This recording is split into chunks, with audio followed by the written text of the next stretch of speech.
hasn't been a ton of training when it comes to bat speed or products for players to be able to train bat speed.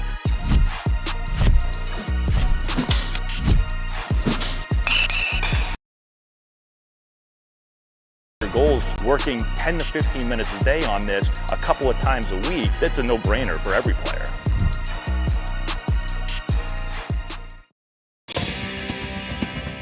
If you need to dig, lift, move, grade, clear, or cut, pump, weld, clean, light, and just about anything else, dial up the rental source for the newest and the most reliable equipment in New England. Staffed with equipment and construction experts, Milton Rents, your local source.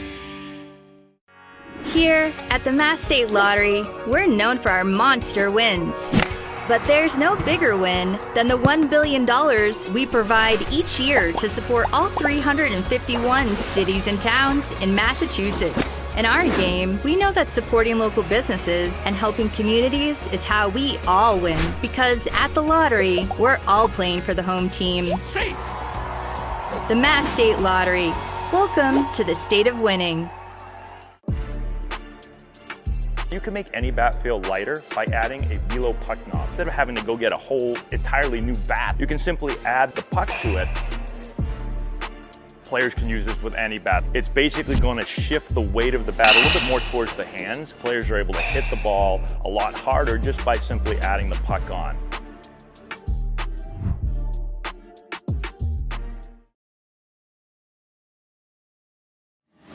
Cape Cod 5 is proud to be the official banking partner of the Cape Cod Baseball League. Cape Cod 5 offers a broad range of financial products and services tailored for every stage in your financial journey. Reach out to us. We're here to help. Here at the Mass State Lottery, we know there's no bigger win than the $1 billion we provide each year to support all 351 cities and towns in Massachusetts. Now that's how we all win. The Mass State Lottery. Welcome to the state of winning.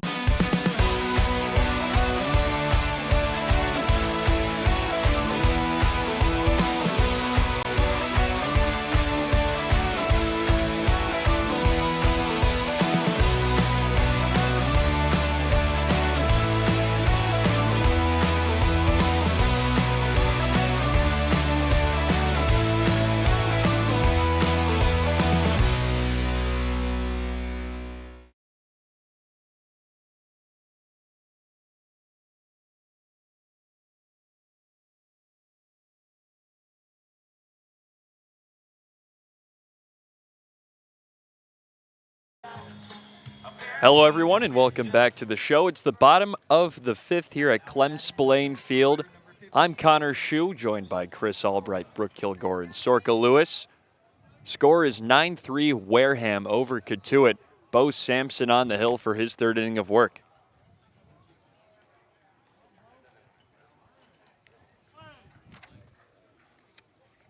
Sampson works against Hayden Yost, the center fielder. First pitch strike on the outer half. 0-1. Sampson has been really solid. Only one base runner in the first two innings he's thrown. That pitch, just a touch outside, 1-1. Infield shifted to pull to the lefty Yost, the center fielder from Florida. Sampson ball in the glove, kicks pitches, high and away. 2 balls, 1 strike, 9-3 ball game. Wareham scored all their runs in the first 2 innings, 5 in the first frame, 4 in the second. Cotuit coming back. Chopper towards the Cotuit dugout. 2-2 count. Last time these teams met was on the second day of the season, where the Kettleers walked off the Gatemen 2-1 in extras. There were no runs scored until the extras that game. Here comes the 2-2 from Sampson. Low, clobbered into the outfield, out to right. Tailing, foul. If that was maybe 10 feet farther to the left, that would have been gone.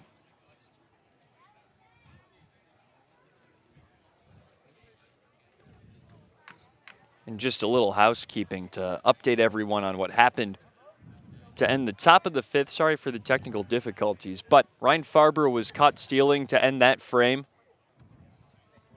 So the new pitcher, Hudson Rowan, for the Gatemen, was taken out of trouble. Here's the pitch, lifted straight up in the air into foul territory. Johnson gave it a look, but that's going to go out of play.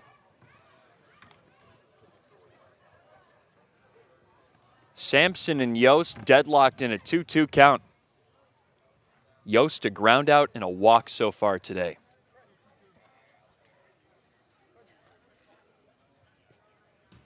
And Hayden Yost played in that first game. These two played in June 15th. He pinch hit and went 0 for 1. Here comes the 2-2. Sails inside, about knee high, 3-2. It's getting fairly dark out here at Clem Spillane Field. All the lights are on across the diamond. Sampson to his motion, the 3-2. Check swing. They say he went around. Bo Sampson, his third strikeout. Third and now 3 innings of work, averaging a strikeout per inning. Safe to say he's been dealing. Allowed 1 run in 2 innings his first time out. He followed James Hayes in that outing against Brewster. Or that was actually against YD. His second outing was against Brewster. Here comes his first pitch to Ritchie, just outside. 1-0. Colin Ritchie, left fielder from Oklahoma State, homered back in the first, struck out looking to end the second. Sampson fires home, it's low. 2 balls, no strikes. No one on the base paths, 1 out. Gatemen up 9-3. Sampson trying to keep it that way. He's into his motion, the 2-0. Hits the knees, it's 2-1. Sampson only 1 base runner allowed through 2 1/3. Here comes the 2-1.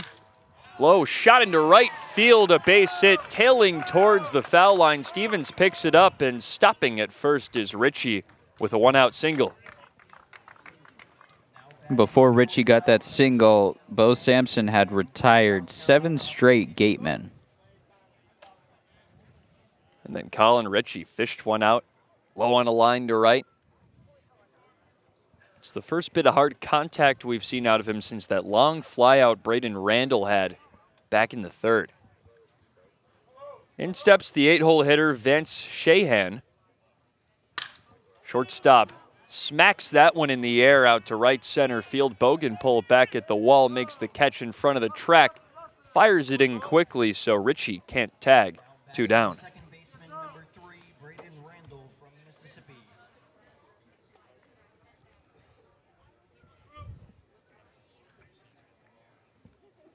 Well, here comes Chase Cruson, the left-handed swinging right fielder in the transfer portal out of Central Florida. A ground out and a pop out so far on his line today. Sampson with a runner on base. His 2-out pitch in there, a strike. 0-1 to Cruson. Cruson started in center in that first game between Wareham and Cotuit. Went 0 for 2 with 2 strikeouts. Here's the pitch. Low just skipped in front of French. 1-1. Runner on first is Colin Ritchie after a hard single to right. Sampson pitching with 2 outs and the 1 base runner. 9-3 Wareham. That pitch hits the outer corner. An emphatic strike call from Brian DiDomenico. 1 ball, 2 strikes. Lefty-lefty, Sampson dealing to Cruson. Here comes the 1-2. Hit straight into the ground and tapped right to French. Stays 1-2. Infield stays shifted to the right side for the lefty Cruson. Sampson, deep breaths on the mound. He comes set at the chest. Quick check of first. He throws over. Got to keep the runner honest over there, Ritchie.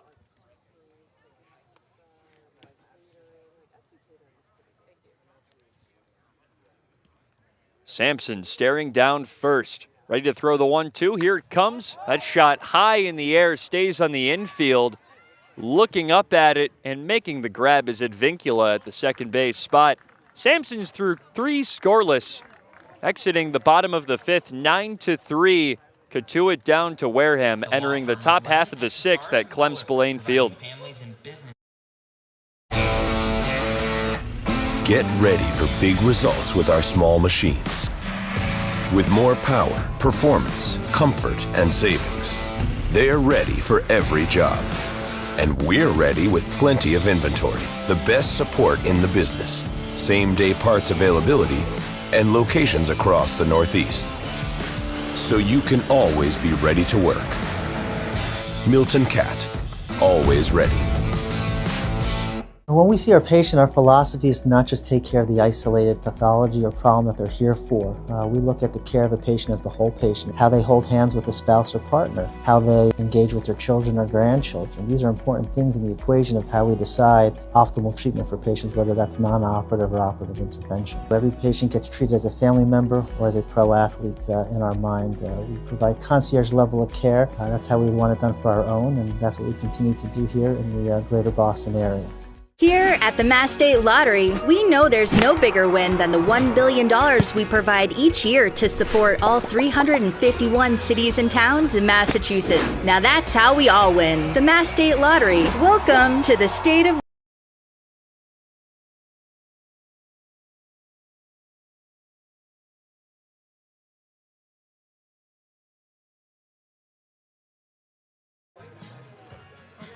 Top of 6 here at Clem Spillane Field. Cotuit versus Wareham. The Kettleers are down 9-3. They come up to bat here in the top half of 6. Dean West, Jack Natilli, Camden Johnson due up. West steps up. He's got a 2-hit day. Pair of singles for the UCLA Bruin. Faces off against Hudson Rowan, the new lefty out of the pen for Wareham. He pumps and delivers, showing Bunton spinning away from the pitch outside. Is West, it's 1-0.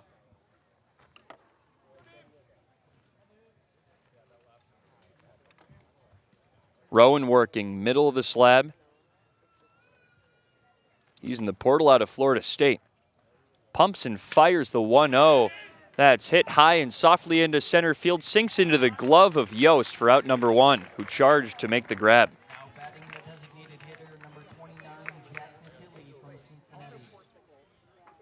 Now it's Jack Natilli, has reached each time he's come up to bat so far. A hit by pitch back in the 1st. He's singled back in the 4th as well. Natilli clobbered the final homer of yesterday's game. Was the last run scored in the 19-3 drubbing of Brewster. The throw home, swing and a miss late on the fastball. 0-1. Natilli DHing today. Part of the catcher carousel with French and Lavin. He's ready in the right-handed batter's box. Here comes the 0-1 pitch. Low in the dirt. Strong take from Natilli. The pitcher, Hudson Rowan, at Florida State this year, 11.81 ERA and 9 appearances. Only 5 1/3 innings pitched. He fires home, swing and a miss on the 1-1. Ball and 2 strikes to Natilli. Rowan up quickly.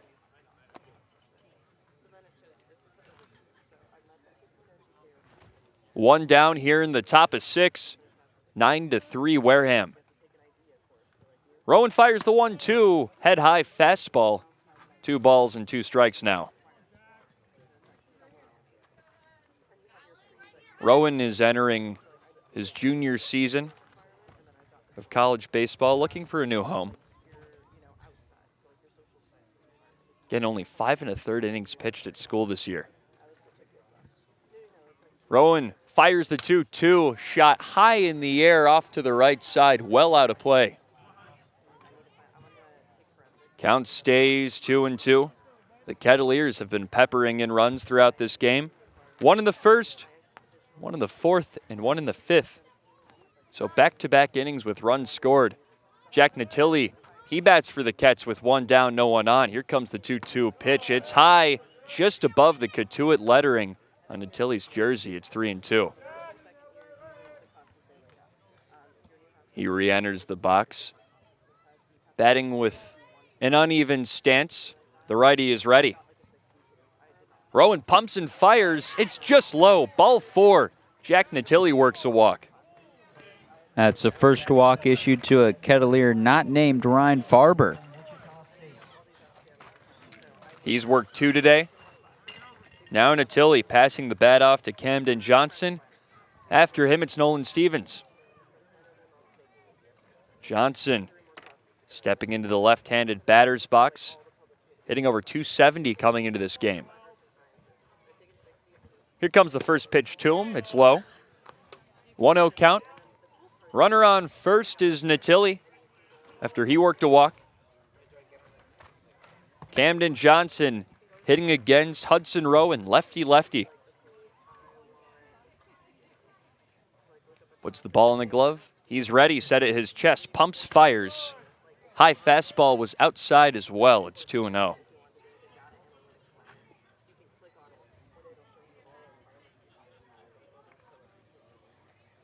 Rowan pitched with Wareham last summer. Only in 2 games, 4 innings total. He did scuffle, 5 runs allowed. Here comes the 2-0. Shot softly in the air towards the shortstop who makes the grab. That's Sheehan, 2 down.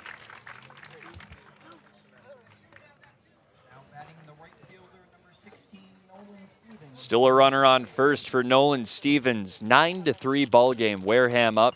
Cotuit wants to continue to chip away. Stevens 1 for 2 today with an RBI single. The lefty steps into the batter's box with a wide stance. Rowan fires his first pitch, a strike on the outer half.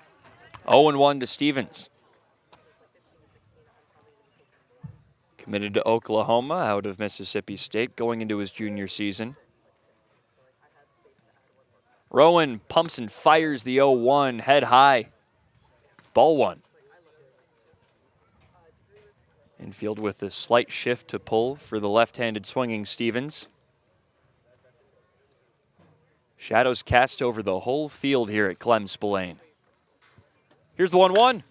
Shot on the ground towards the shortstop, kicks off the glove of Sheehan, and Stevens will reach. 2 out base runners for the Kets.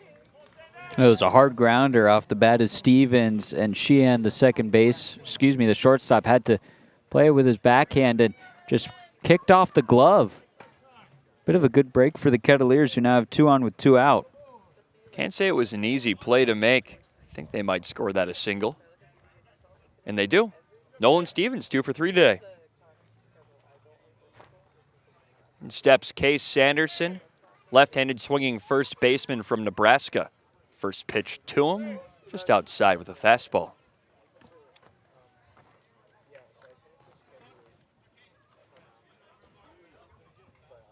If Sanderson reaches, Anderson French will step in. 2 runners on with 2 down. 9-3 ball game. Wareham up. Here's the pitch. Fastball pumped outer corner. 1-1. It's the top of the 6th. A lot of baseball to be played tonight. Don't have to worry about darkness with the lights on at the stadium. 2 runners on. Rowan fires. It's low in the dirt, and the catcher lost track of it. Each runner advances. Natilli diving into third. Stevens walking into second. Well, there's a pitch low in the dirt, and Carnes did all he could to block it. Kicked off a hard piece of his catcher's garb, maybe his shin guards. That allowed it to kick away long enough for each runner to advance. The quick working Rowan is ready. He fires, swing and a miss on a high fastball. It's 2-2. But Carnes was frantically looking around for that baseball. Couldn't get to it in time. Kets have 2 on in scoring position with 2 down. 9-3 Wareham, top 6. Here's the fit. The pitch is high, swung on and missed by Sanderson. 2 left on for the Kets. It stays 9-3. Wareham up going into the bottom of the 6th. Get ready for big results with our small machines. With more power, performance, comfort, and savings. They're ready for every job. And we're ready with plenty of inventory, the best support in the business, same-day parts availability, and locations across the Northeast. So you can always be ready to work. Milton Cat, always ready. When we see our patient, our philosophy is to not just take care of the isolated pathology or problem that they're here for. We look at the care of a patient as the whole patient, how they hold hands with a spouse or partner, how they engage with their children or grandchildren. These are important things in the equation of how we decide optimal treatment for patients, whether that's non-operative or operative intervention. Every patient gets treated as a family member or as a pro athlete in our mind. We provide concierge level of care. That's how we want it done for our own, and that's what we continue to do here in the greater Boston area. Here at the Mass State Lottery, we know there's no bigger win than the $1 billion we provide each year to support all 351 cities and towns in Massachusetts. Now that's how we all win. The Mass State Lottery. Welcome to the state of winning.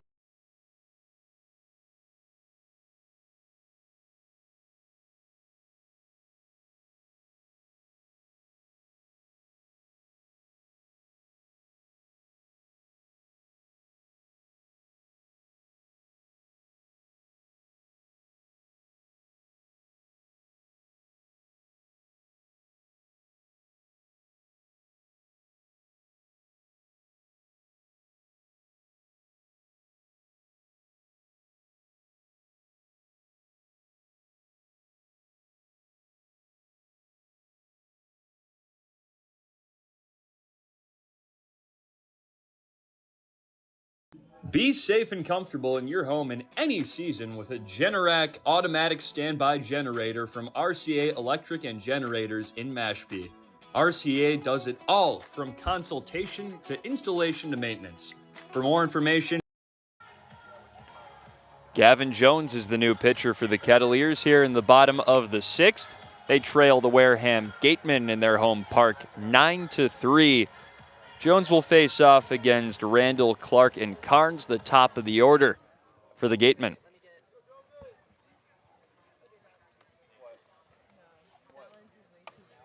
Gavin Jones, the new arm, a right-hander from Kent State, from North Royalton, Ohio, standing 6'3", 205 pounds. His first offer is a low fastball to Braden Randall, the leadoff man for the Gatemen. Fastball tops out at 97. It's his primary pitch. Here's the 1-0, zips outside. 2-0. Gavin Jones, one of the more recent arrivals for the Kettleers. Gets into his motion. Here comes the 2-0. Low yet again. 3-0. Comes in relief of Bo Sampson, who worked a fine 3 innings. Only 2 base runners. Hit a batter and allowed a hit. 3-0 pitch gets in there. 3 balls to 1 strike here in the bottom half of the 6th.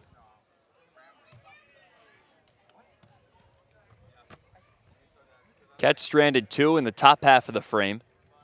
Jones, that's clobbered out to right field. Chasing it down is Stevens, as that one is gone. Around tripper for Braden Randler. That one, that's a double.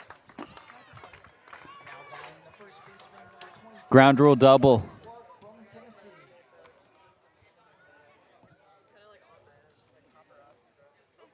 So Braden Randall, the ground rule double, took a high hop over the fence out there in right, or I think it actually kicked through that opening between the right field foul pole and the fence that's in foul ground. A little hard to tell from our vantage point. In steps Levi Clark, the right-handed swinging first baseman, takes a pitch on the knees inside. 1-0.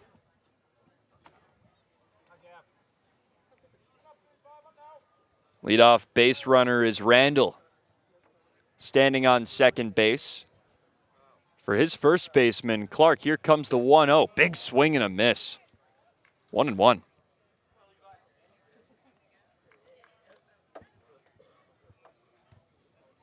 Nine to 3 ball game. Wareham up on Cotuit. Teams are 4 and 5 in the West Division. Cotuit 4, Wareham 5th. Runner goes. That pitch skips away, and he will saunter into third. That's Randall. Randall, a perfect 5 for 5 on stolen bases now. I think they'll give it to him. Got a good jump on that pitch, despite it skipping to the backstop. Jones standing tall on the hill, fires the 2-1, chopped straight back. 2 balls and 2 strikes. Jones works first base side of the rubber. He was the Friday starter for the majority of the season with the Kent State Golden Flashes this year. Got sent back to being the Saturday starter near the end of the season, though. He's got a 2-2 count. Here it comes.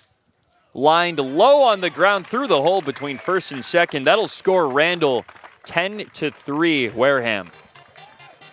That was made possible. Cotuit brought the entire infield in, prepared for some small ball from Clark to score Randall, who was at third, and instead he just got it hot on the ground. Had Advincula and Sanderson been playing normal depth, there's a good chance that's a ground out. Gavin Jones is still searching for his first out in a Kettleer uniform.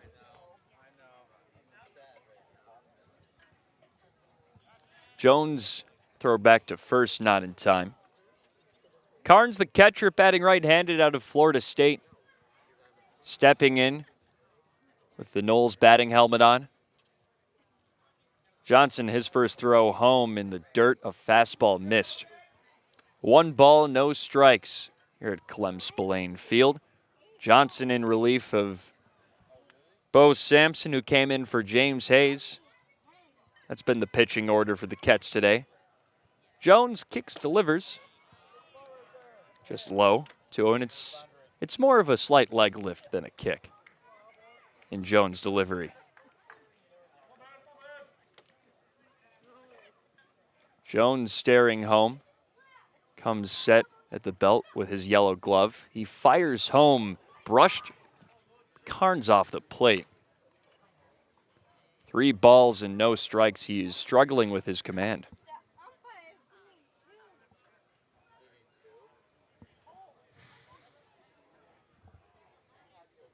.3-0 count, no one out. Spins Carnes off the plate. That is ball 4. Sweet chin music to Carnes. And he's allowed 3 straight base runners to start this one.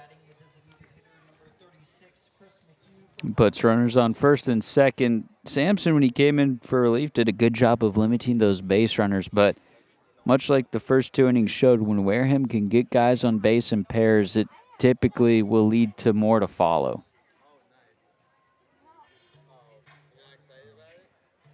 Tim O'Connor's out there to visit with his new arm. Whole infield in, as well as the catcher French. Scores 10-3 Wareham in the bottom of 6. Jones allowed a leadoff double to Braden Randall. Levi Clark singled him in, and Hunter Carnes just walked. And stepping Chris McHugh into the right-handed batter's box, the designated hitter, playing his baseball at NC State.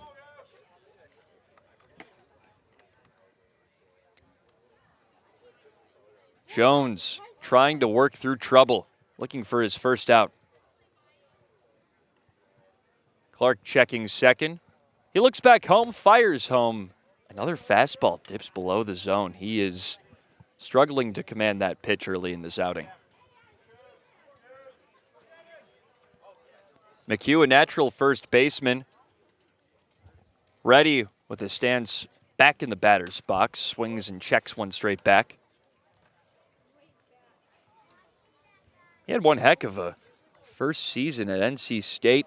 Came in from VCU. He hit .365. 7 homers, 12 doubles.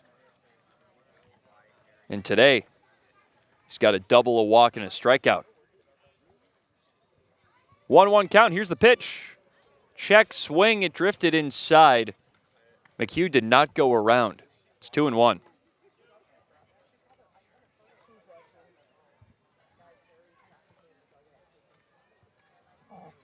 McHugh's coming off an 0 for 5 performance, so a nice bounce back for him today. 2 runners on, no one down. That shot high and soft towards the second baseman, Vincula, who makes a basket catch. Almost caught out of position, but he made the grab. 1 down. That ball was hit more towards Sanderson at first than Vincula, but Vincula covering a lot of ground to make that catch. He could have reached out and tapped Sanderson with his glove after making that catch. All smiles as they go back to their positions. A much-needed out, number 1 for Jones with runners on first and second. 9-3 or 10-3 ball game here in the bottom of 6. Here's Colby Turner, the right-handed swinging third baseman from Michigan. First pitch to him is inside. I'm sure Jones has a little extra incentive, being from North Royalton, Ohio, pitching against the Wolverine. I support it.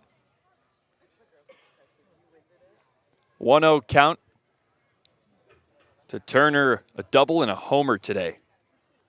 The 1-0 is clobbered straight back into the screen. Is North Royalton near Columbus?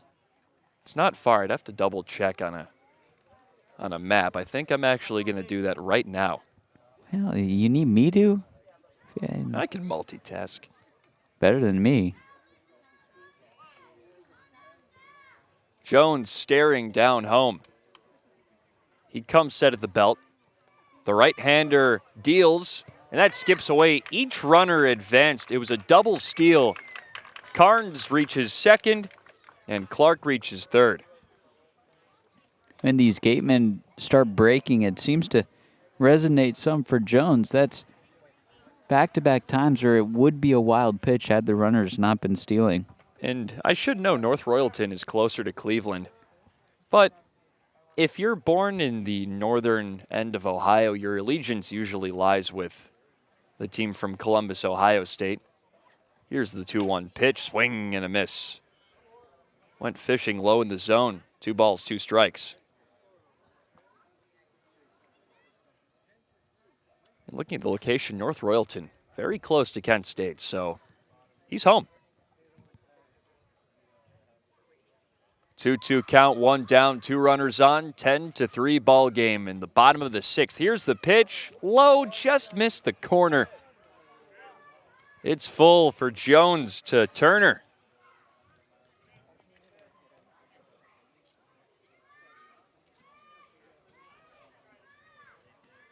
Three-two count, runners on second and third. Jones fires home. It's chopped off of home plate. That's a foul ball. We'll do it again. And Turner is going to regain his bearings. I think it caught a piece of the foot as well. 3 balls, 2 strikes is the count. 1 down here in the bottom of 6. Jones looking to operate through trouble. Double play ball's out of the question. You're looking strikeout here. Jones is set at the belt. The righty fires home. That shot high into left field, and you can say goodbye to that one. Home run number 2 of the day for Turner brings home 3. It is 13-3 after an emphatic bat flip by Colby Turner. Man.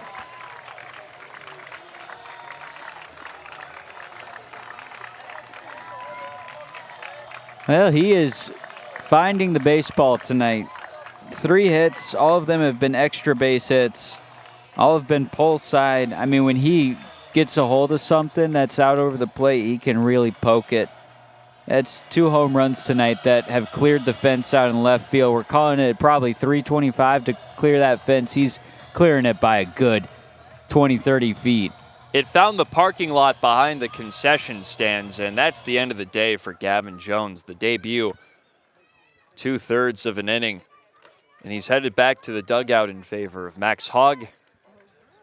13-3. Wareham over Cotuit. We will take a break here in the bottom of 6. If you need to dig, lift, move, grade, clear, or cut, pump, weld, clean, light, and just about anything else, dial up the rental source for the newest and the most reliable equipment in New England. Staffed with equipment and construction experts, Milton Rents, your local source. Here at the Mass State Lottery, we're known for our monster wins. But there's no bigger win than the $1 billion we provide each year to support all 351 cities and towns in Massachusetts. In our game, we know that supporting local businesses and helping communities is how we all win. Because at the lottery, we're all playing for the home team. The Mass State Lottery. Welcome to the state of winning. You can make any bat feel lighter by adding a velo puck knob. Instead of having to go get a whole entirely new bat, you can simply add the puck to it. Players can use this with any bat. It's basically going to shift the weight of the bat a little bit more towards the hands. Players are able to hit the ball a lot harder just by simply adding the puck on.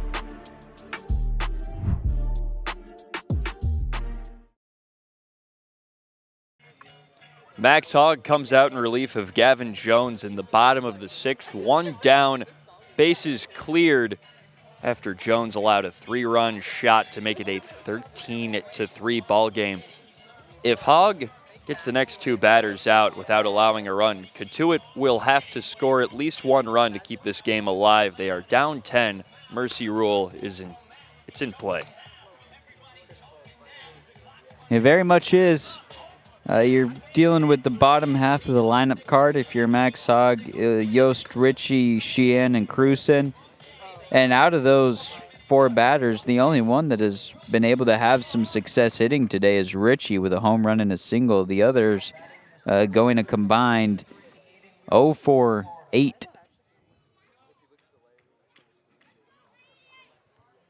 So Hogg starts against Hayden Yost, 0 for 2 with a walk. Hogg, the righty from George Washington, has thrown 4 1/3 innings this summer. He pumps a fastball in, a strike. 0-1. 4 games pitched in, 10.31 ERA. Hogg has struggled, largely mop-up duty this summer. Here comes the 0-1, cracked high, tailing towards the school out in left field. No balls, 2 strikes, bases cleared. 1 down. Sure is a game of runs. Cotuit beat Brewster 19-3 yesterday. They're getting beat 13-3 now. Another one's shot high in the air off to the left out of play. Stays 0-2. Hogg has struck out 6 in 4 1/3 this summer. 6'4" righty from Jacksonville. He's pitched in 3 years with George Washington. 52 innings, a career high this season. The 0-2 is just outside. Real close pitch on the corner. It's a 1-2 count.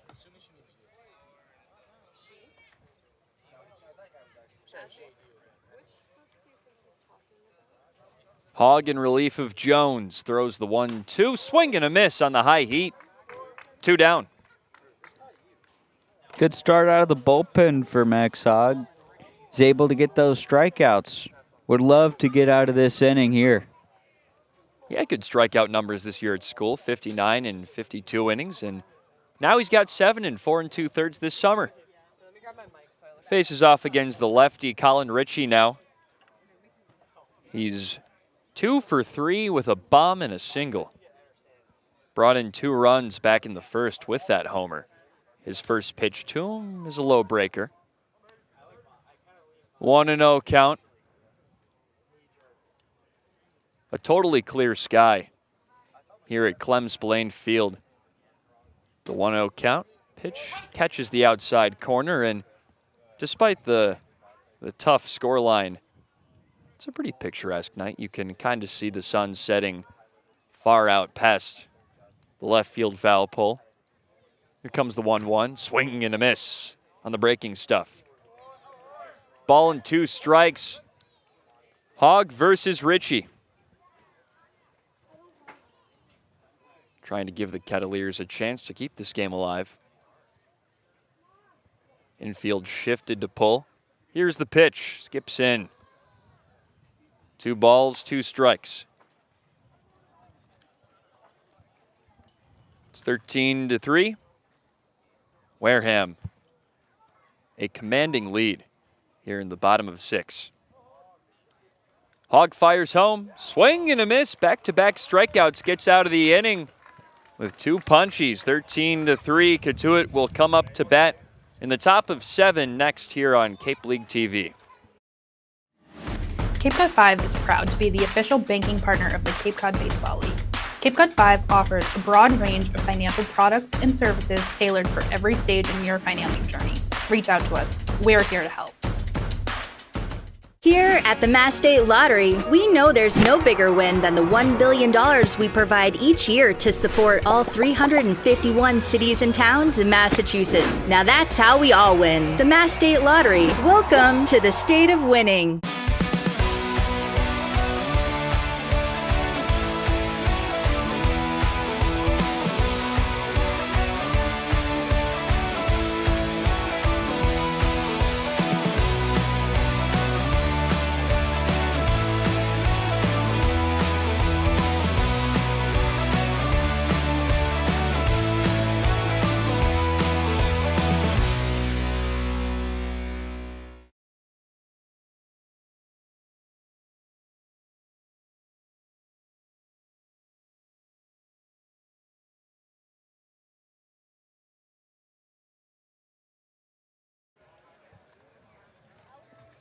It's the top of 7 here at Clem Spillane Field. Cats up to bat, down 13-3. Anderson, French, Jaron Vincula, Caden Bogenpole do up 9, 1, and 2. French 0 for 2 with a ground out and a pop out. If the Cats do not score in this inning, this game will be over. The mercy rule is intact. Wareham has put up a handful of crooked numbers in this one. 5 in the first, 4 in the second, 4 more in the bottom of 6. Hudson Rowan remains on the bump. He fires home for French, who tags one high but soft into left field. Chasing it down and making the grab is the shortstop Sheehan, who had to move well out of his position for that one. Sheehan's made a lot of long-ranging catches today. He doesn't stay put when he's at shortstop. He'll travel to shallow left field or come towards second base. He's pretty much everywhere. Now it's Jaron Vincula. Last time up, he doubled to dead center, stole third, and came in to score on a wild pitch. First pitch to him, dips on the lower corner. It is 0-1. Caden Bogenpole due up after Advincula. Then it's Ryan Farber in the hole. Advincula is ready with a crouch stance in the left-handed batter's box. Hudson throwing, throws home, swing and a miss on the low pitch. No balls, 2 strikes, nobody on the pillows. 1 down. 13-3 ball game. Short tapper towards the pitcher's mound, falling down and throwing to first, not in time. Advincula legged it out, but an impressive attempt from Rowan. He fell on his seat and fired to first. Here comes Easton Winfield. Pinch hitting for Caden Bogenpole with Advincula on first. You can thank the moisture on the infield grass for getting Advincula to first base. It was, I'll call it a 2-cleat slip from Rowan. Didn't just have one of his cleats not catch both of them. Tell you what, it's a little dewy out here. Starting to get cool here in Wareham, slightly off Cape. Kettleers trying to make some magic happen here in the top of 7. Easton Winfield swinging with a 1-out base runner. That's Jaron Advincula on first. And Winfield started in the 9-hole yesterday and really impressed. He went 3 for 3 with an RBI. Lefty-lefty matchup. Here's the pitch, a high fastball. It was chin high to Winfield, 1-0 count. That was the second hit allowed by Rowan to Advincula. Legged out an infield single. Rowan throws home. Outside. 2-0 count, 1 down, 13-3 is your score line.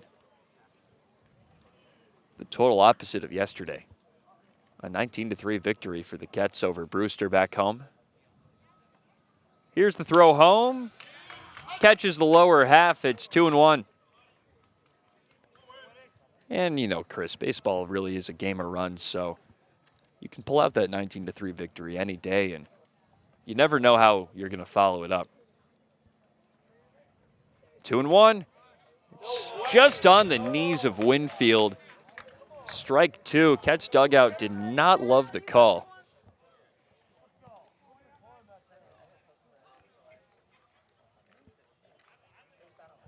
Farber on deck. The pitch. Slug straight back into the screen. Remains 2-2. Winfield hitting over 250 this summer. Pinch hitting for Caden Bogenpole in the 2-hole. Bogenpole finished 0 for 3. Here's the pitch. Swing and a miss. 2 down.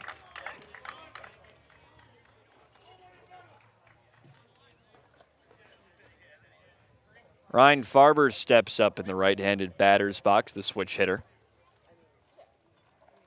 He's got a runner on first with 2 down, Jaron Advincula. If Farber reaches, Dean West will come up to bat. It is the top of the 7th. That pitch drew inside. 1 ball, no strikes. Rowan to Farber. Farber's 0 for 1 with a pair of walks today. Scored a run all the way back in the first. That was the first one of the ball game. What a nice start that was. That pitch is hit high and foul, out of play.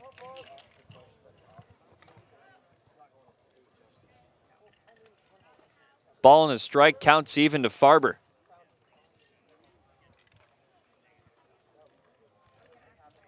Swinging the mahogany barreled bat. Here's the 1-1. Taken inside, caught the corner. 1 ball and 2 strikes. Kettleers effectively down to their last strike here. Hitting with the mercy rule in effect in the top of 7. Game's over if they're out here. The 1-2. At the eyes of Farber. 2 balls and 2 strikes. Crowd has filled out, at least the people in the grandstand and left field. There's a long set of bleachers behind us. Down the first baseline, here's the 2-2, skipped in. Great stop by the catcher, Carnes. Caught it on a hop, ranging to his right. 3 balls and 2 strikes. 13-3, Wareham in the top of 7.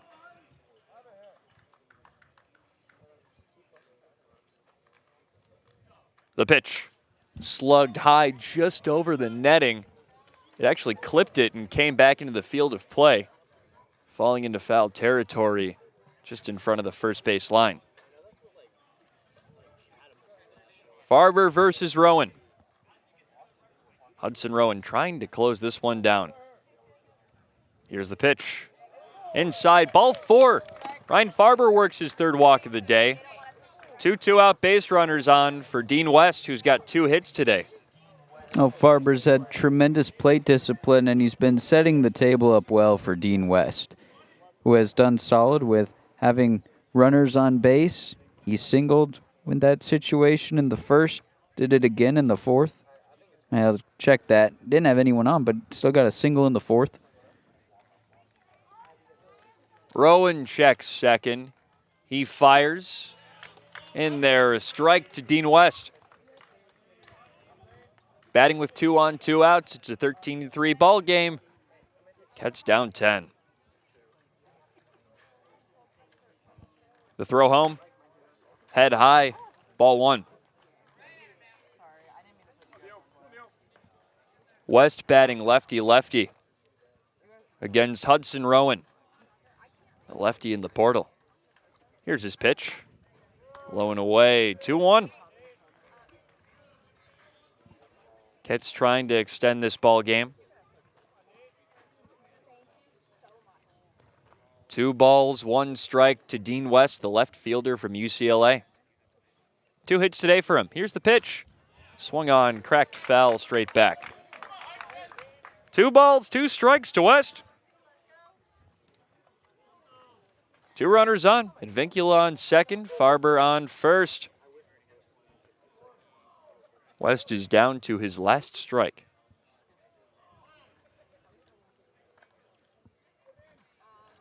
Rowan set at the chest, pumps, fires, it's low.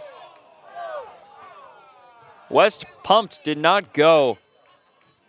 Wareham faithful, not fans of that one. It's a bit of a home call. Pitch was low. The 3-2, low and away, ball 4. Hudson Rowan has walked the bases loaded with 2 outs. The right-handed swinging DH, Jack Natilli, prepares to step in with bases juiced.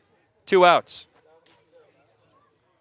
Good opportunity here for Natilli to just get some solid contact. Anything down and in the outfield could score 2. Farber's aggressive on the base paths. He's had a strong day at the plate. A single, a walk, and a hit by pitch. He clobbers one out into right center field. Running to the wall is Cruson, and he watches it go. A grand slam for Jack Natilli. Makes it a 7-13 game. The Ketts keep this one alive in the top of 7.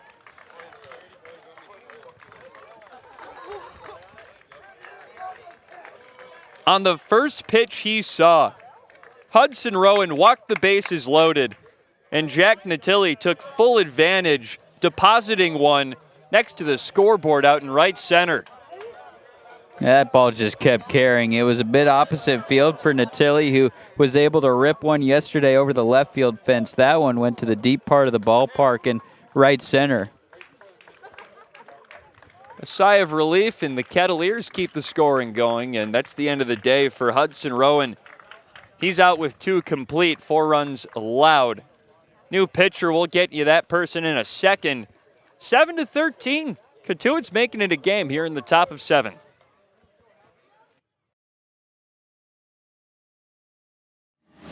Cape Cod 5 is proud to be the official banking partner of the Cape Cod Baseball League.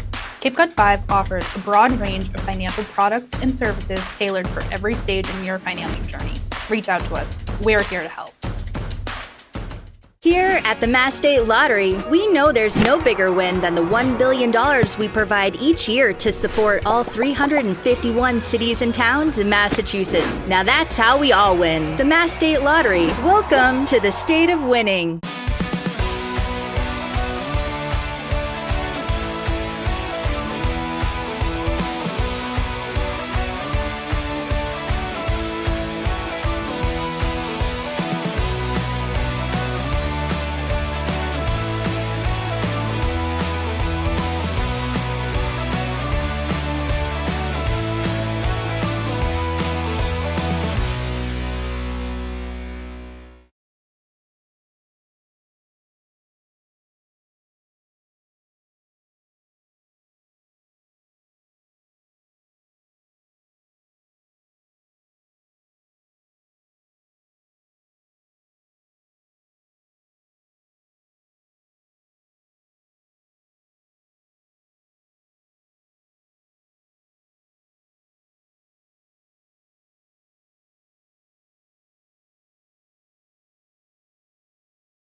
The Ketts have life.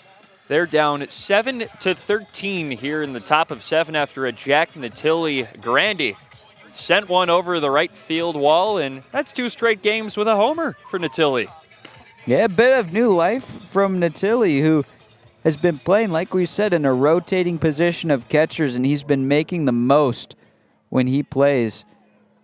Came into this game with a solid summer already, hitting above 200. Just continuing to add to it. He knocked the pitcher Hudson Rowan out of the game. New one is Ty Stark, the sidewinding lefty.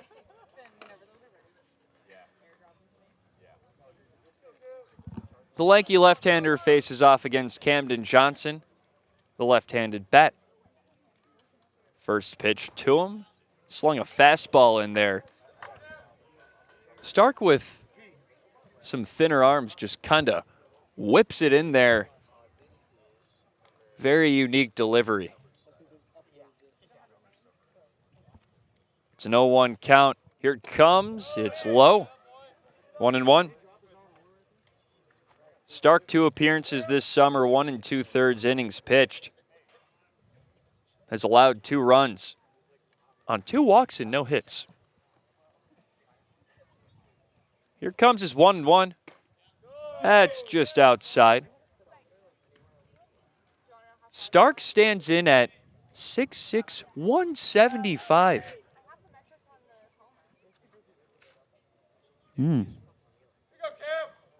Well, Stark, the lanky lefty, fires in the 2-1. That's just on the corner. Draws the ire of the Kettleers dugout. Stark could use a pizza. I think they weighed him after one. 2-2 count. Stark fires to Johnson. Swing and a miss. Gets out of the inning. 13-7 Wareham over Cotuit. Going into the bottom of the 7th, they have made this a ball game here.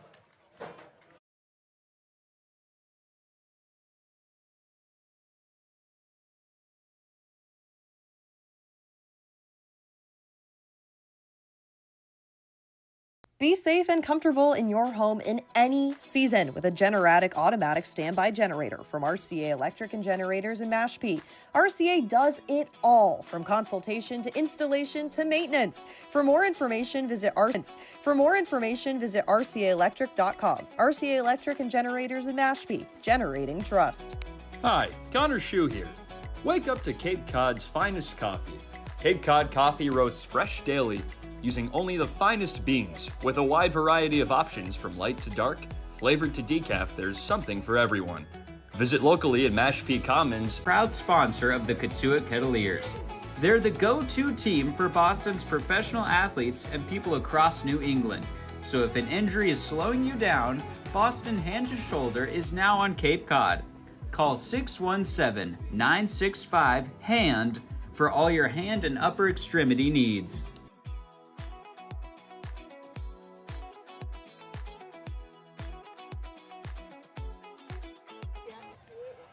Max Hogg returns to the mound after 2/3 of an inning of relief. 13-7 ball game. Cotuit's making it interesting. Jack Natilli hit a grand slam in the top half of the frame, down to 2 outs. Stepping in is Vance Sheehan. Then it's Chase Cruson and Braden Randall to face Hogg.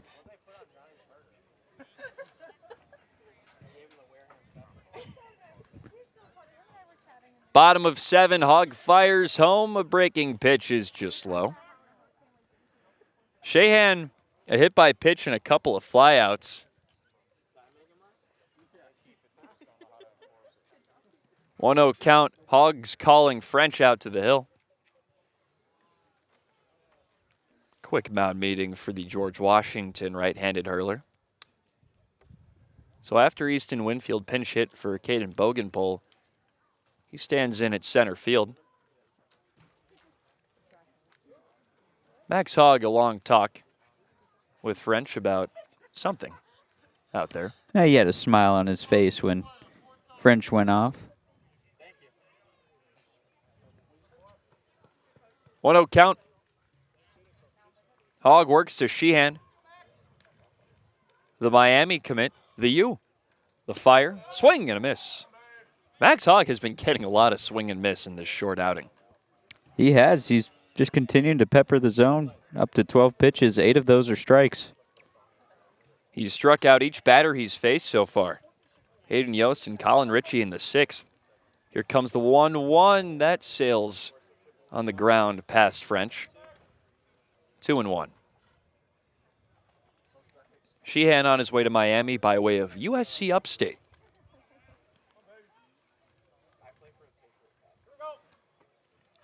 Two and 1 count. Here's the pitch. Swung on, blasted out to right field. Coming in and diving to make the stop off a hop is Nolan Stevens. First hit issued by Max Hogg. He's been solid up until that point. His first base runner allowed. It's Van Sheehan. So now Chase Cruson bats with no one out, 1 on. Slight lead off first for Sheehan. Sanderson keeping him close. Hogg fires home. High fastball, it's 1-0. Cruson will be on his way to his 3rd school in the portal out of UCF. Spent his freshman year at Duke. Hogg fires to him. It's a low fastball. 2-0.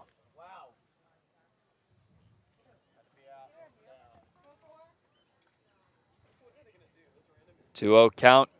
1 runner on first. Hogg fires home. Swung on, cracked high in the air, tailing past the third base foul line, and Johnson loses that one in the sky. Fell harmlessly.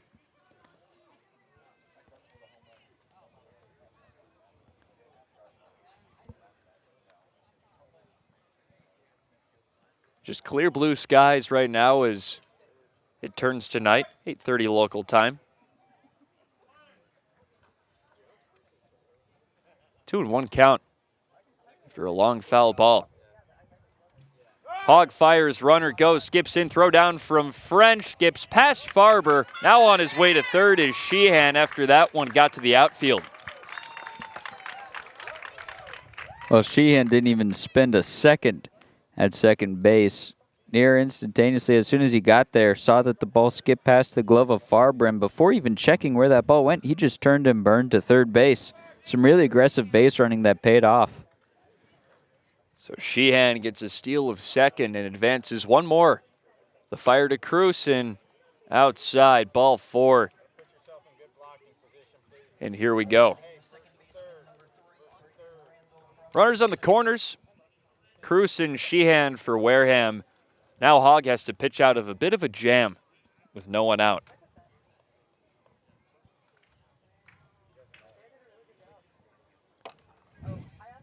In steps Braden Randall.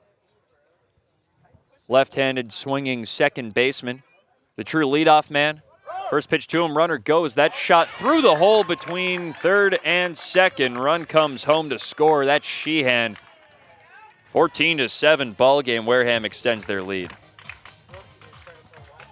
Wasted no time attacking that pitch. Cruson got a good jump. So Hogg, after his nice start, struck out his first 2, has allowed 3 straight base runners. Now it's Levi Clark. First baseman swinging for Clark now.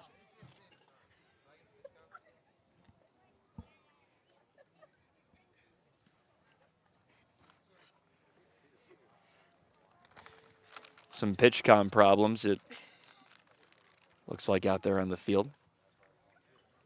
Anderson French talking to Kevin Frady by the dugout. Max Hogg talking to the home plate umpire, Brian DiDomenico. They both head back to the dugout.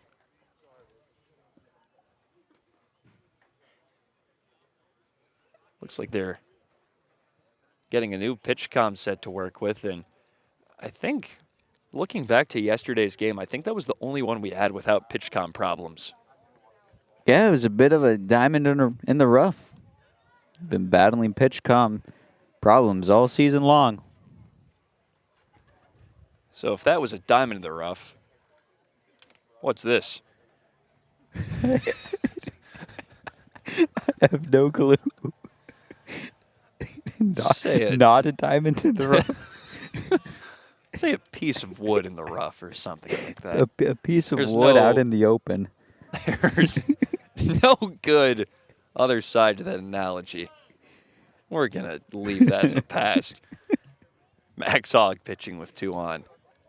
Fires home. That's chopped high and foul, out of play. 1-1 with no one down. The runner on second is Randall. The runner on third. Well, the Randall is the runner on third. We're coming undone here on the broadcast. It's getting late here. Hogg fires home. Gets in there. A strike. 1-2 count. Crusen's on third. Randall is at second. Jeez. Well, that'll happen. Oh, man. Max Hogg, the 1-2. Skips away. Runner comes home, and he will score. Anderson French having a tough time behind the dish. Yeah, it's been a couple pitches low in the dirt. Second run of the inning.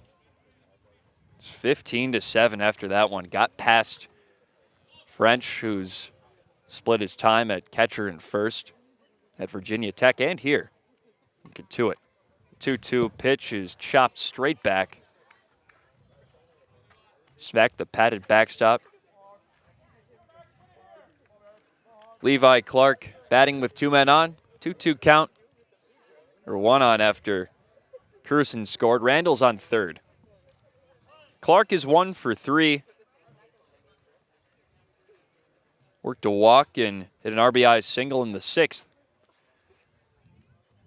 Cotuit made it a 13-7 ball game with a grand slam. Now it's 15-7. That pitch is low.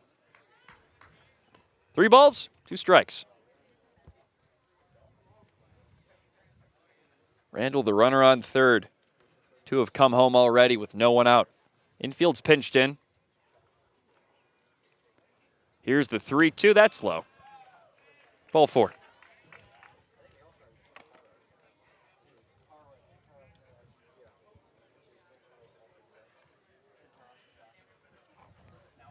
Max Hogg is struggling. A couple of walks, couple of wild pitches. That is the 4th straight base runner allowed in the frame. Still looking for that first out. Steps Hunter Carnes, the catcher from Florida State. Hogg, the tall reliever, stands on the hill, fires home. A first pitch strike on the fastball.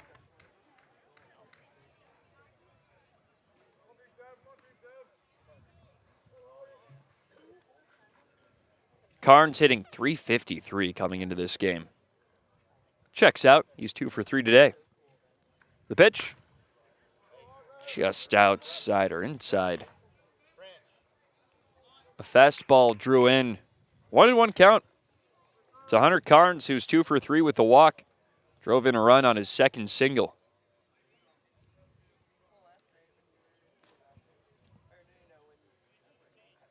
Hogg working in the late innings of this one. It is 15-7 Wareham. Crooked numbers all over the place.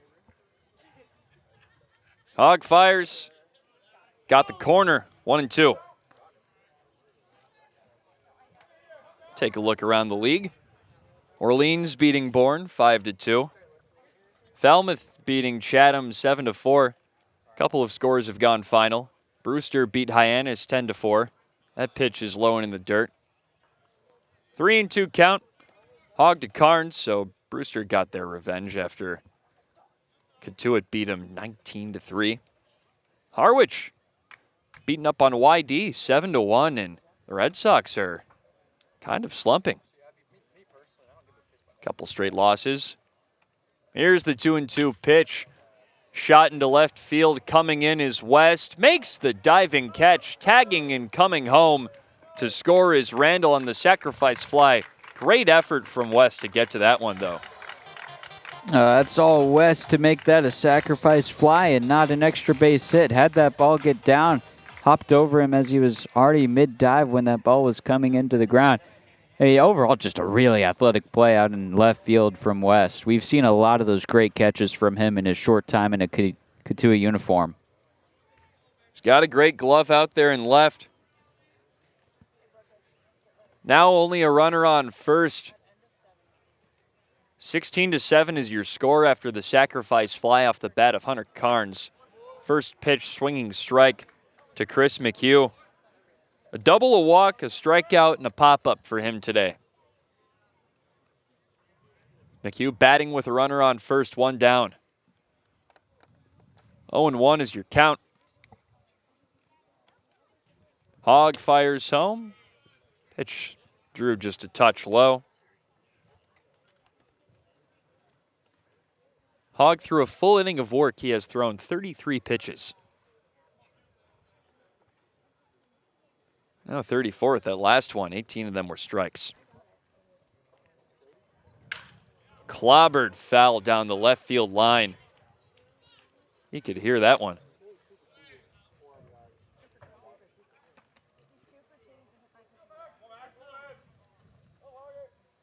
I think if you're Hogg, you're hoping this bat doesn't get to Colby Turner. He's 3 for 4 with 2 bombs and 7 RBIs today. Yeesh. He's next up. The throw home. Hit high over the screen, over the grandstand too. Stays 1-2 with 1 down.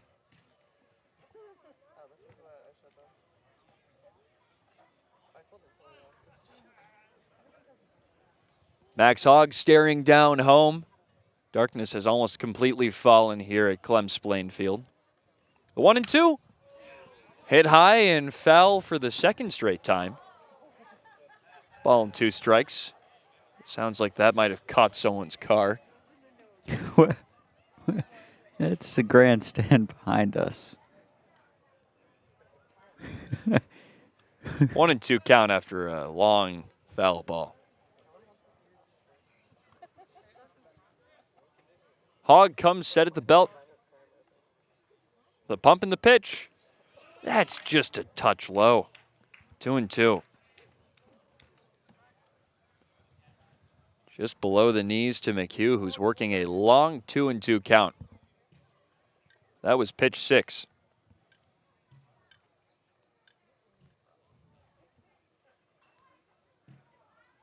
Hogg, the 2-2. Shot into right field. It'll drop foul. That was a high fastball. Really good job from McHugh to fight that one off.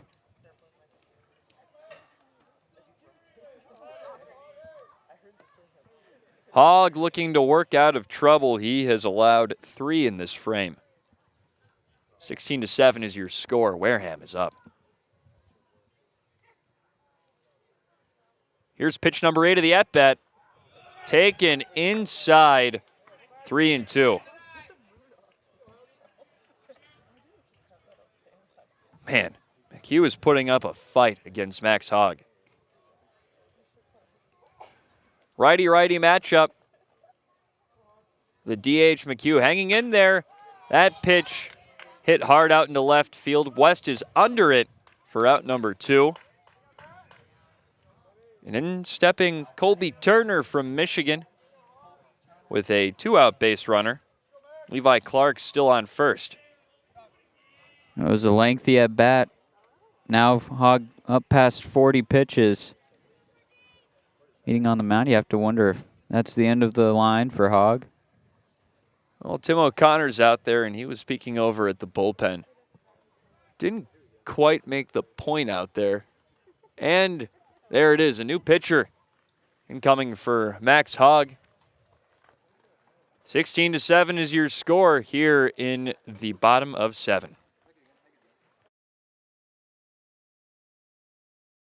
Wake up to Cape Cod's finest coffee. Cape Cod coffee roasts fresh daily using only the finest beans. With a wide variety of options from light to dark, flavored to decaf, there's something for everyone. Visit locally in Mashpee Commons and off Route 130 in Mashpee, or venture over the bridge to Wareham Crossing, where each location offers a full bar and menu. Proudly sponsoring the Cotuit Kettleers, Cape Cod Coffee is passionate about our brews and our community. Beacon Gardens is Osterville's premier garden center. You'll find everything you need to beautify your home at Beacon Gardens, where quality products and excellent customer service make them Osterville's premier garden center. Visit Beacon Gardens on Osterville, West Barnstable Road. Boston Hand to Shoulder, trusted orthopedic specialist for athletes and everyday people, brings you to the Kettleers' top of the order. They're the go-to team for Boston's professional athletes and people across New England. So if an injury is slowing you down, Boston Hand to Shoulder is now on Cape Cod. Call 617-965-HAND for all your hand and upper extremity needs.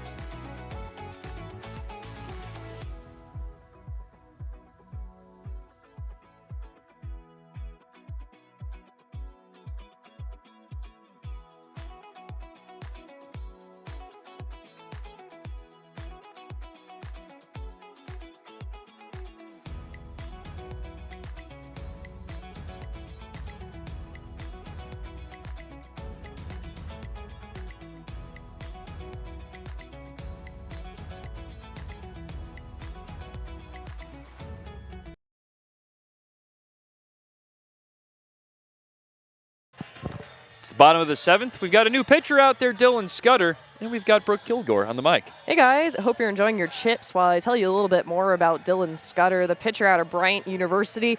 In a couple of appearances here, he's a legend in the Cotuit area. He's the third-generation Kettleer to take the mound, at least for his family. His grandfather, Jeffrey, was a catcher for the 1964 championship team, claiming it was the best team he had ever played on. Of course, now his grandson taking the mound here. His great-grandfather was also a manager for the team right after World War II ended and is credited with revitalizing the program.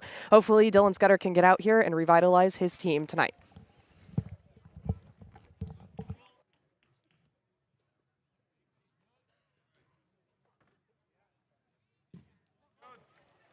Scudder's pitched scoreless baseball through 3 outings this summer. Triple zeros in the ERA department. He pitches against the righty. Colby Turner, 16-7 is your score. Wareham up. Low ball 1. Scudder actually pitched against Falmouth a couple of days ago, and it was troublesome. Walked 3, but got out of the jam. A bases loaded jam. Up to 5 strikeouts on the summer as well. That pitch is high, just above the numbers. Scudder in for Hogg. 2-0 count. Hogg's line is not done. The runner on first, Levi Clark, he walked him. Scudder, a 2-0 count. Throwing to Colby Turner. Here's the pitch. Spiked in, blocked by French. Did a good job of keeping that one in the chest protector. Clark's on first. Almost no lead off the bag. Gets a short one. Hands on his knees. Don't think he's going to go. Scudder throws home. Strike 1. Scudder can get that fastball up to 94, 95, and he stands 6'7" on the hill, so plays more like 97. Got a good arm up there. The Bryant righty. Pitching with 2 outs. Here it comes. It's in there. Same spot. Fastball strike. Battled himself into a full count. Came back from down 3-0.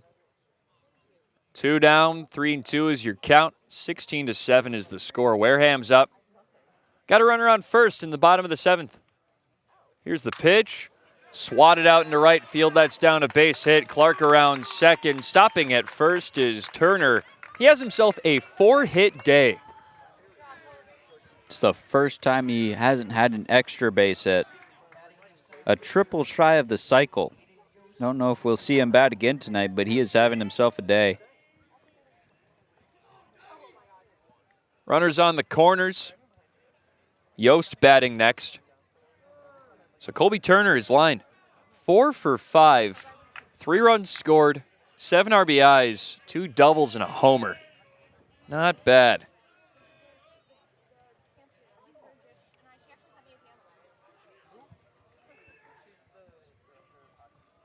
The left-handed swinging Yost is ready for Scudder's first fire. Comes home. Low pitch.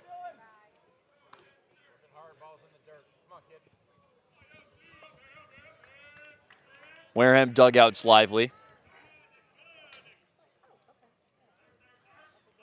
Scudder a 1-0 count against Yost. Goes home. And there's a strike. No offer from Yost. He's hitless on the day. Couple of strikeouts, a ground out, and a walk for the Florida left-handed swinging center fielder. The tall righty Scudder sets to deliver. Fires. Strike 2.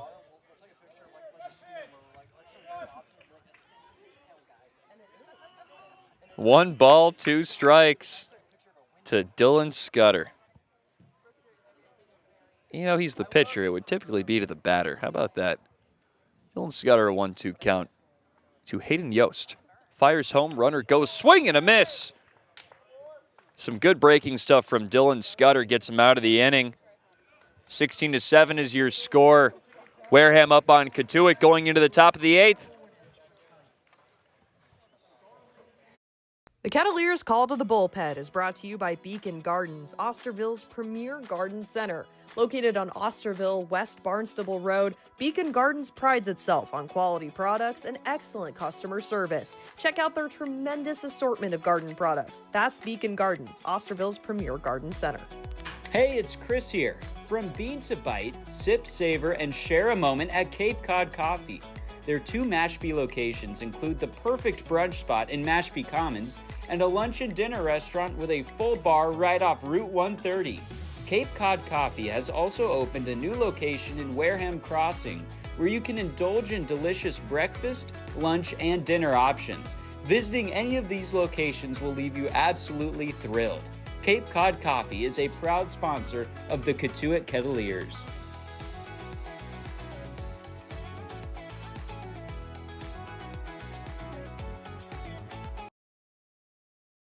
Make sure to stop by Mid-Cape Oral Surgeons, the maxillofacial surgery and dental implant center of South Yarmouth. Doctors Theo Hardees, Meyer, and Sarah Pack are the Cape's leading experts on oral biopsies, wisdom teeth extractions, and dental implant reconstructive surgery.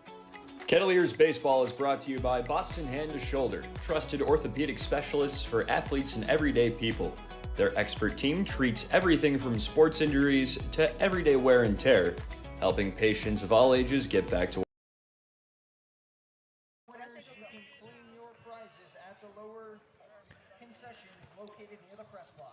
It is a 16-7 ball game. Cotuit down to Wareham.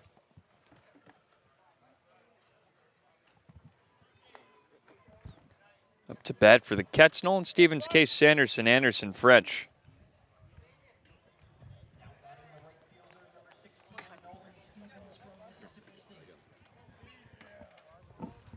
Stevens 2 for 3. There's an RBI single to his name. Ty Stark, the pitcher, throws that one. It popped out of the glove of the catcher, Hunter Carnes.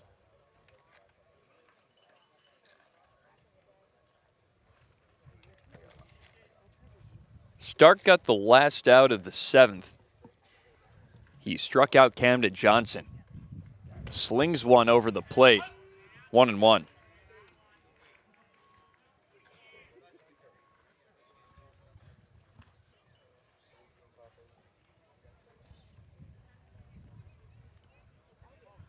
One count. 16-7 is your score here. That's clobbered on the ground towards second. The flip to first is in time. One down quickly.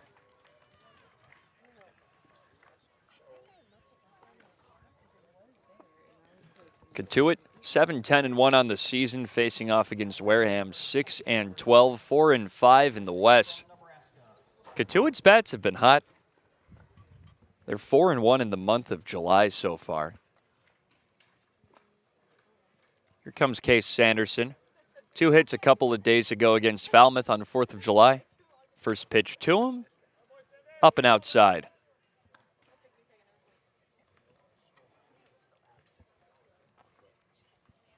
After Sanderson, it's French. Stark, the skinny lefty, fires it home, up and away once again. It's 2-0. Sanderson searching for his first knock of the night. Couple of ground outs and a strikeout. Stark fires home. Hit hard on the ground, foul towards the Cotuit dugout.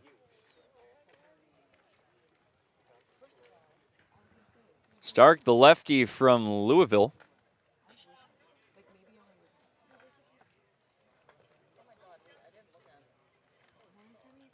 Stark, 6'6", 175 on the hill, fires home. Hit on a line, on the ground towards the shortstop. It's routine. Makes the play for out number 2.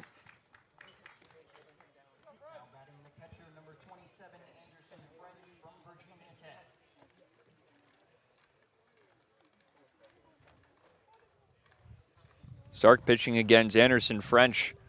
The end of the lineup for Cotuit. It's been 7 through 9 through this inning so far. 3 straight lefties. French also searching for that first hit. Ground out, couple of pop-ups. Here's the fire home. A take on the outside corner. It is 0-1.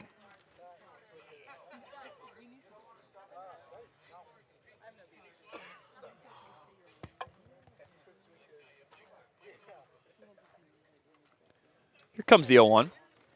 Hit on the ground towards the screen off to the right.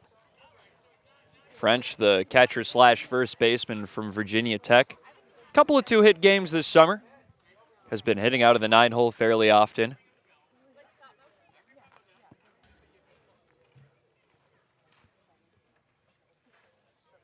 The fire home. Swing and a miss. Fouled it into the catcher's mitt. 1-2-3 inning for Ty Stark. We're going to the bottom of the 8th, 16-7, Wareham. The Kettleers 50-50 raffle is brought to you by 4 Seas Ice Cream in Centerville, the oldest ice cream shop in Massachusetts. They've been in business 91 years, carrying many of the same unbelievable flavors. Visit 4 Seas Ice Cream and taste the difference. Get your 50-50 raffle tickets now. From bean to bite, sip, savor, and share a moment at Cape Cod Coffee. Their 2 Mashpee locations include the perfect brunch spot at Mashpee Commons and a lunch and dinner restaurant with a full bar right off Route 130. Cape Cod Coffee has also opened a new location in Wareham Crossing, where you can indulge in delicious breakfast, lunch, and dinner options. Visiting any of these locations will leave you absolutely thrilled. Cape Cod Coffee is a proud sponsor of the Cotuit Kettleers. The Kettleers are sponsored by longtime Cotuit residents Pat and John Callahan of Kinlan Grover Compass. With over 4 decades of experience in commercial lending and real estate, Pat and John are the go-to choice for all things real estate in Cotuit and surrounding towns. Visit them at 681 Falmouth Road in Mashpee. That's the Callahans from Kinlan Grover Compass, proud sponsors and longtime fans of the Kettleers.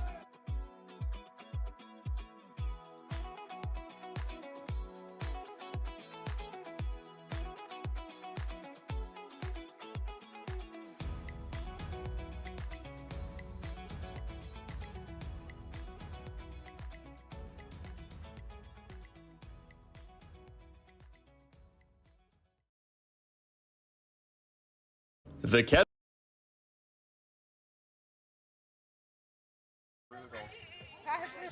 Dylan Scudder comes out for his first full frame of work against the Wareham order. He faces Colin Ritchie, Vance Sheehan, and Chase Cruson, 7 through 9 for the Gatemen.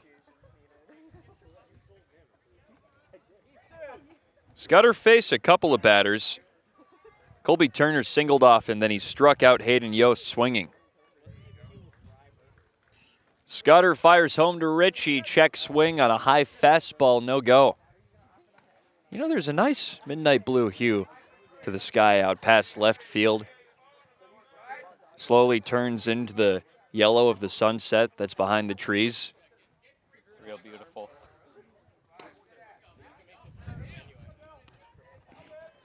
Real beautiful. 2-0 count. Yeah, I had your mic muted because you were still eating there. Sorry, it's all man. good. Thank you for doing that. Got you. Here's the 2-0. Swing and a miss late on the fastball.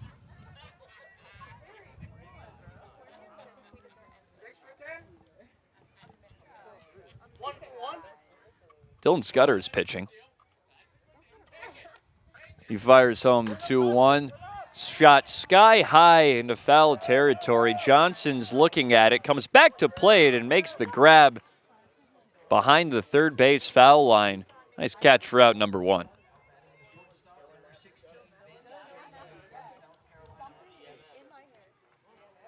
Here comes Van Sheehan. 1 for 3 with a hit by pitch today.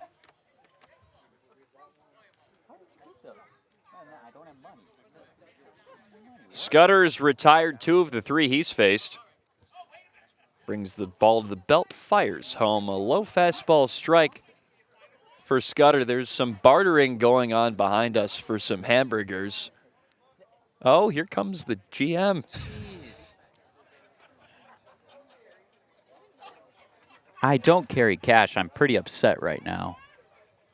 A fan of the Gatemen is trying to sell off some hot dogs and hamburgers over here. Do you have cash? I do, but a little busy right now. It's an 0-2 count. Scudder threw a strike. That gets in there. Called strike 3 for Scudder. Second punch out of the night for him. How much cash do you have right now? Well, you don't have to answer on. Do you have $2? I have $2. Could we use it? We could procure a hamburger. Here, we'll make that happen. Where's my wallet? What has this broadcast come to? Scudder's going to fire home to Cruson. That's another strike. Scudder is peppering the zone. 18 pitches, 12 strikes.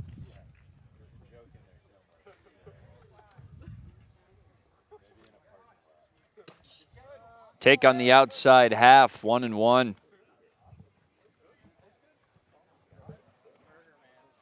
Chris is losing his mind about this hot dog, just darting It's a hamburger. his head about. Hot dog, hamburger, same difference. Scudder, the fire home. Shot into right field, gets down in front of Stevens. A base hit with 2 outs for Cruson. That's Cruson's first hit of the ball game. Now only one Gateman is without a hit on the day, and that's Hayden Yost. It's the bottom half of that order that was struggling today for the Gatemen, but they're starting to put it together. But, man, the top of that order, they've been pretty good, to say the least. Here's Braden Randall. Leadoff man, 3 hits for him today. Here's the pitch. Low a ball. Randall's got 3 hits, driven in a run as a double. Levi Clark is 1 for 3 with a pair of walks. Scudder throws home the 1-0. Fastball drew outside. 2 balls and no strikes.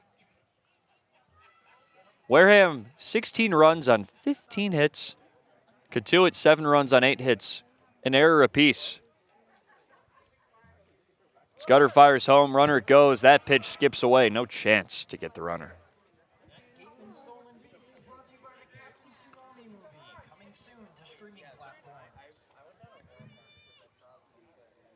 Runner on second is Cruson here in the bottom of the 8th. Cotuit Wareham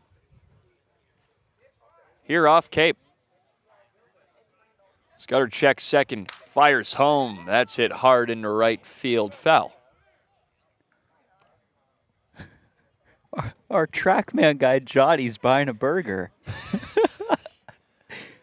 This Wareham fan is getting a lot of sales. Just going up and down the the grandstand. He's got a cooler full of burgers. Hit high in the air, a towering fly ball out to right center. Coming out to play it is Easton Winfield for out number 3. We'll see if Johnny gets the burger next here on Cape League TV. 16-7 is your score. We're going to the top of the 9th.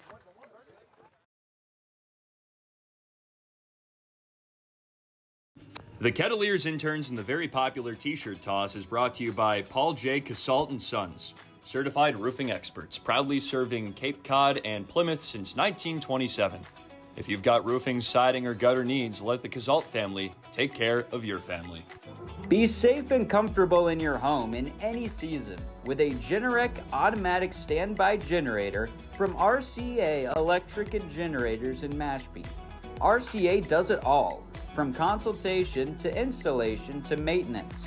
For more information, visit rcaelectric.com. RCA Electric and Generators in Mashpee, generating trust. Kettleers Baseball is brought to you by Mid-Cape Oral Surgeons, the maxillofacial surgery and dental implant center of South Yarmouth. Doctors Thea Herodis, Meyer, and Sarapak are the Cape's leading experts in oral biopsies, wisdom teeth extractions, and dental implant reconstructive surgery.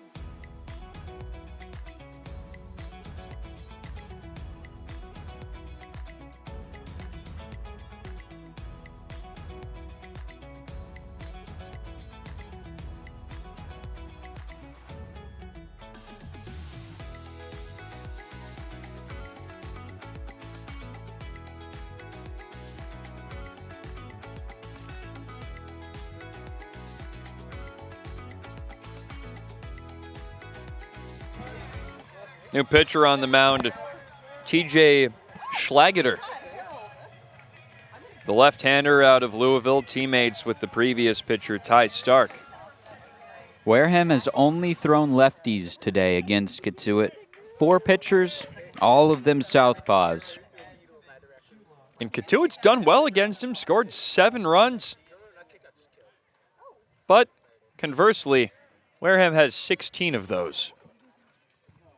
Well, that will do it to you. Yeah, you said it, Chris. 16-7 is your score in the top of the 9th. Last hope for the Kets. Advincula, Winfield, Farber due up. A 14-run inning here would put the Kets up by 5. They had one of those yesterday. 14-run innings are hard to come by. First pitch to Advincula, swing and a miss at one in the dirt.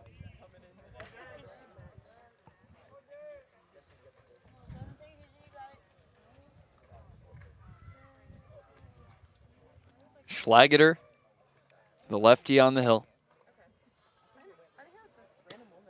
Drops a breaking pitch outside for ball 1.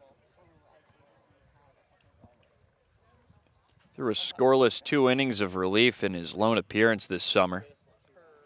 A 5.04 ERA, 30 1/3 innings pitched at Louisville as that's cracked on the ground towards the shortstop, charging and throwing. Not in time was Advincula. The throw was there. 1 down. That is a bang-bang play over at first. Advincula's got wheels. Looked like he had him beat. Nope. 1 down. I think at this point, past 9 o'clock, hour drive back. I think people are getting ready to go home. It's very much a top of 9th inning call. Here comes the first pitch to Easton Winfield, low, ball 1. We're still keeping it pro out here, I'd say. It's a 1-0 count to Easton Winfield with 1 down. That was a bang-bang play, and I got to agree with you. I think Advincula got there, but that's shot straight off the first baseman, and Winfield will reach on that. That is a unique play. Winfield hit that hard on the ground, and I couldn't really tell, but it looked like that kicked straight off the first baseman, Clark. It was a hard hit ball on a line right to the first baseman, Clark. Tough enough to the point where you think maybe just rule it a hit. I think so. It was a very hard hit ball. We'll see what they score it. They're doing some real deliberating up there in the box, and they call it an error. Pitch is in. 0-1 is your count.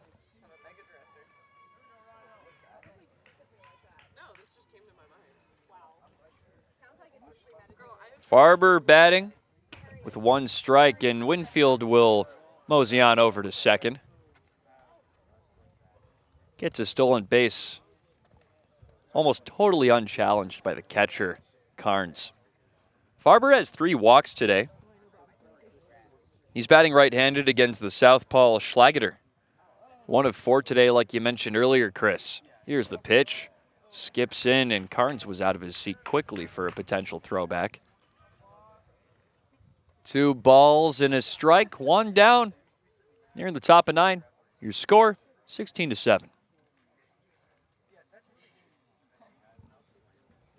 Crowd's emptied out here.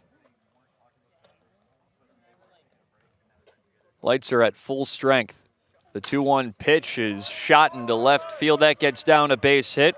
Coming around third and getting the wave home is Easton Winfield. Ryan Farber, his first hit of the day, drives in Winfield for the 8th run of the game for the Kets. Now, Farber's had a very solid month of July. Had a home run yesterday. Had 3 RBIs as well. He's been a consistent, solid bat in the lineup for the Kettleers, continuing to do that today. So Winfield scores on the 1-out single by Ryan Farber. He's reached 4 out of 5 times.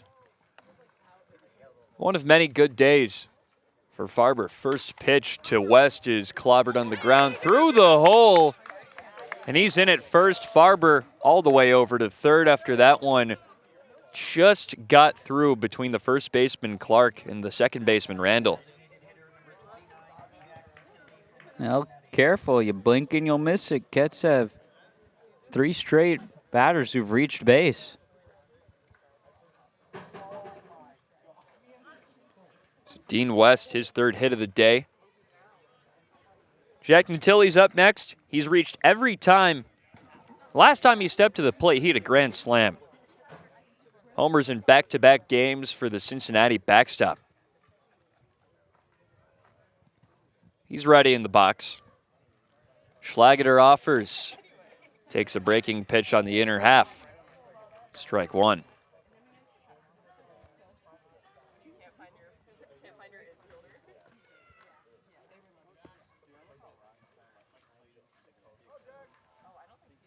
Natilli 2 for 2 with a walk and a hit by pitch. Slugs one out into right field. A soft fly to the right fielder should score the run. Farber tagged and is coming home. Score run number 9 on the sacrifice fly from Jack Natilli. His 5th RBI of the day. Pretty good day from Natilli. Good bright spot here in Cotuit's game at Wareham. 2 for 3, a run, a walk, now 5 ribbies. 16-9 is your score. Cotuit cutting into the deficit. Top of 9 here. Wareham pitching with a lot of insurance. The throw home, big swing and a miss from Johnson. Camden Johnson today, 0 for 4. Down to a .257 average on the season. Chopped back. It's 0-2. Johnson in the box. Stevens due up. Then it's Sanderson if they keep the train rolling.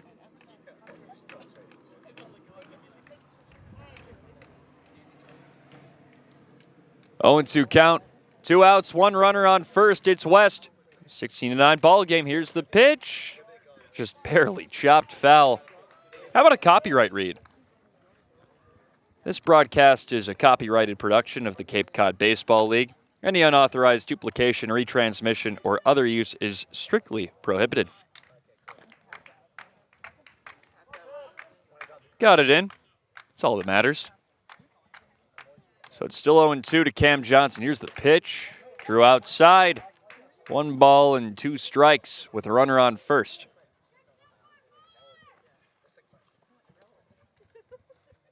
Schlageter is allowed 2 runs in this inning. Johnson batting with 2 down and 2 strikes. Here's the pitch, swing and a miss, and that's your ball game. 16-9 Wareham beats Cotuit in a barn burner, a high-scoring ball game, 25 combined runs between the 2 teams. Chris, this one was all over the place. It really was. I mean, you look at it, first 2 innings really where Wareham ran away with things. After 2, the Gatemen were up 9-1. Over the remaining innings, Cotuit actually held their ground pretty solid. It was a 8-7 ball game after that. So you take away those first 2 innings of baseball, and, I mean, Bo Sampson did good out of the pen. Max Hogg had a solid inning. Dylan Scudder was able to come in and do some good work. So overall, I mean, you just take away those big blow-up innings at the beginning, and it's a solid game. Not too bad indeed. Here's how it happened. So Cotuit started things off with Ryan Farber scoring to lead off the game. 1-0 Cotuit. Then you go to the bottom half, and, man, Wareham tagged 5 on James Hayes, the starter. Go to the bottom of the second, and 4 more were tagged to Hayes. Then it was scoreless in the third. Cotuit put 1 on the board in both the 4th and the 5th. Wareham scored 4 in the bottom of the 6th. Cotuit answered with 4 of their own to keep the game alive on a Jack Tilly grand slam. And then Wareham scored 3 more in the bottom of 7. No score in the 8th. And then Cotuit, they went out fighting. 2 more scored in the top of the 9th to end things against the Wareham Gatemen. 16-9 is your final Wareham over Cotuit. 15 hits for Wareham, 10 hits for Cotuit. 2 errors on Wareham's end, 1 for Cotuit in this loss. The Kettleers down to 7-11-1 on the season. Wareham up to 7-12. Still bottom of the West Division, but they get a much-needed victory, ending a 5-game skid, Chris. Yeah, they were playing some solid baseball over those 5 games, just the scales not tipping in their favor, and this is when it all came to fruition. A great start from the Gatemen, able to stop that slide, and it makes the West all the more interesting as we're nearing the halfway part of the season. Plenty of baseball still left, but yeah, every team still well within this. There's a lot of good baseball being played out on Cape this year. Now here's an interesting stat. The Kettleers only left 6 on base today, which is fairly low for the season. They've had a lot of trouble leaving runners on in games where they leave runs on the table, but I think they got everything out that they could with these 9 runs, just not exactly at the times you would want them to come. But it's a tough one. Welcome to the Kettleers post-game show. This one, probably the latest we've gone into game here. It's 9:16 local time here in Wareham. I think the only one potentially later was the Chatham game. The Kettleers unfortunately dropped 4-2 in Chatham, but this one much different. High-scoring ball game, 16-9, Wareham over Cotuit, following their first matchup where Cotuit won 2-1. Yeah, not that it matters, but going back to that Chatham game, 9:55 was the ending of that one. So this one ended in a good 40 minutes or so earlier, but that game against Chatham was done within 2 hours. So, yeah, this one, 3 hours, 13 minutes, bit of a marathon here at a Clemsplain Field, but get a day off tomorrow, chance to rest. Ketts played 6 games in 6 days, so I mean, just a lot of baseball being played.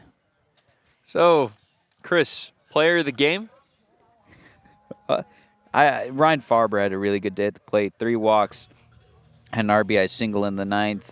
Dylan Scudder had Bo Sampson out of the bullpen. He was able to work 3 scoreless innings, only allowed 1 hit, walked none, struck out 3.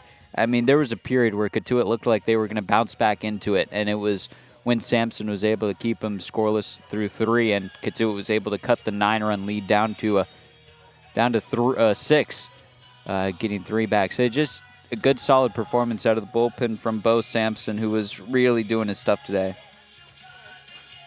Some good performances on the offensive end as well. Dean West had 3 hits. Jack Natili went 2 for 2 with 5 driven in, including a grand slam. The winning pitcher today, Hudson Rowan. He gave up that grand slam, but he was able to get through 2 to keep this one in the favor of Wareham. Losing pitcher, unfortunately, James Hayes, in what's his last start of the summer, just really struggled out there.